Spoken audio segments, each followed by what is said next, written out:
ಮಂಡ್ಯದಲ್ಲಿ ದಿನೇ ದಿನೇ ಗ್ಯಾಸ್ ಸೇರಿದಂತೆ ಇಂಧನ ಸಮಸ್ಯೆ ಉಲ್ಬಣಿಸಿದೆ. ಸಿಲಿಂಡರ್ ಬುಕ್ ಮಾಡಿದರೂ ಗ್ಯಾಸ್ ಸಿಗದೆ ಜನರು ಪರದಾಡುವ ಪರಿಸ್ಥಿತಿ ನಿರ್ಮಾಣ ಆಗಿದೆ. ಅಂಗಡಿಯಲ್ಲಿ ಲೋಡ್ ಬಂದಿಲ್ಲ ಅಂತ ಖಾಲಿ ಸಿಲಿಂಡರ್ಗಳನ್ನು ಪ್ರದರ್ಶನ ಮಾಡಲಾಗ್ತಿದೆ. ಆಟೋಗಳಲ್ಲಿ ಕಮರ್ಷಿಯಲ್ ಗ್ಯಾಸ್ ಸಿಗದೆ ಮಾಲೀಕರು ಪರದಾಡ್ತಾ ಇದ್ದಾರೆ. ಒಲೆಗಳಿಗೆ ಕಟ್ಟಿಗೆಯನ್ನು ಬಳಸಿ ಹೋಟೆಲ್ಗಳಲ್ಲಿ ಆಹಾರವನ್ನು ತಯಾರಿಸುವ ಕಾರ್ಯ ನಡೀತಾ ಇದೆ. ಆಟೋಗಳಿಗೆ ಗ್ಯಾಸ್ ಸಿಗದೆ ಆಟೋ ಚಾಲಕರು ಸಹ ಕಂಗಾಲಾಗಿದ್ದಾರೆ. ಆತಂಕದಿಂದ ಸಿಲಿಂಡರ್ ಬುಕ್ಕಿಂಗಿಗೆ ಸಾರ್ವಜನಿಕರು ಮುಗಿಬಿದ್ದಿದ್ದಾರೆ.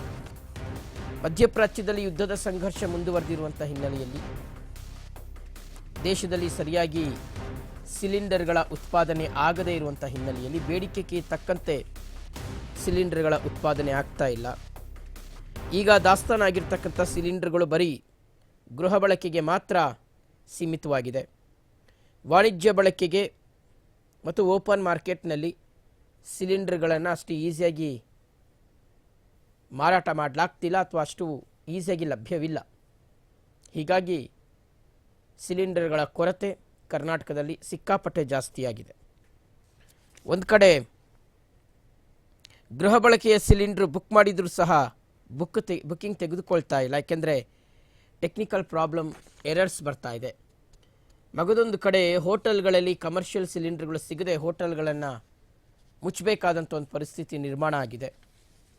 ಹೋಟೆಲ್ಗಳಲ್ಲಿ ಈ ಒಲೆಗಳನ್ನು ಇಟ್ಕೊಂಡು ಸೌದೆ ಒಲೆ ಇಟ್ಕೊಂಡು ಅಡುಗೆ ಮಾಡಬೇಕಾದಂಥ ಒಂದು ಪರಿಸ್ಥಿತಿ. ಇನ್ನು ಈ ಆಟೋ ಚಾಲಕರು, ಗ್ಯಾಸ್ ಅವಲಂಬಿತ ಆಟೋಗಳನ್ನು ಓಡಿಸ್ತಾ ಇರ್ತಕ್ಕಂತಹ ಆಟೋ ಚಾಲಕರು ಸಹ ಪರದಾಡ್ತಾ ಇದ್ದಾರೆ. ಸಾರ್ವಜನಿಕರು ಒಂದು ಕಡೆ ಗೃಹ ಬಳಕೆಯ ಸಿಲಿಂಡರ್ಗೋಸ್ಕರ ಪರದಾಡ್ತಾ ಇದ್ದರೆ, ಮಗದೊಂದು ಕಡೆ ಈ ವಾಣಿಜ್ಯ ವಹಿವಾಟಿನ ಸಿಲಿಂಡರ್ಗಳು ಕಂಪ್ಲೀಟಾಗಿ ಸ್ಟಾಪ್ ಆಗಿದೆ. ಯಾರ್ಯಾರ ಹತ್ತಿರ ಸ್ಟಾಕ್ ಇದೆಯೋ ಅವ್ರಿಗೇನು ಆತಂಕ ಇಲ್ಲ, ಅವರು ಮತ್ತೊಂದಿಷ್ಟು ದಿನಗಳ ಕಾಲ ತಮ್ಮ ಹೋಟೆಲನ್ನು ಮುಂದುವರಿಸ್ತಾರೆ.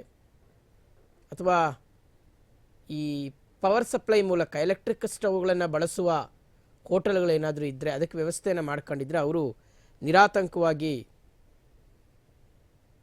ತಮ್ಮ ಉದ್ಯಮದಲ್ಲಿ ಮುಂದುವರಿಯಬಹುದು. ಅಥವಾ ಅಡುಗೆ ಒಲೆಗಳು, ಈ ಕಟ್ಟಿಗೆ ಒಲೆಗಳು ವ್ಯವಸ್ಥೆ ಇದ್ದರೆ, ಸೌದೆ ಇಡಲಿಕ್ಕೆ, ಸೌದೆ ಸುಡಲಿಕ್ಕೆ ಏನಾದರೂ ವ್ಯವಸ್ಥೆ ಇತ್ತು ಅಂದರೆ, ಒಲೆ ಇಟ್ಕೊಳ್ಳೋಕೆ ಅವಕಾಶ ಇತ್ತು ಅಂದರೆ ಅಂಥವರು ಸಹ ಹೋಟೆಲ್ಗಳನ್ನು ನಡೆಸಬಹುದು. ಸದ್ಯಕ್ಕೆ ವೀಕ್ಷಕರೇ, ಎಲ್ಲ ಕಡೆಗಳಲ್ಲಿ ಈ ಮೆನುವಿನಲ್ಲಿ ಸಿಕ್ಕಾಪಟ್ಟೆ ಚೇಂಜಸ್ ಇದೆ.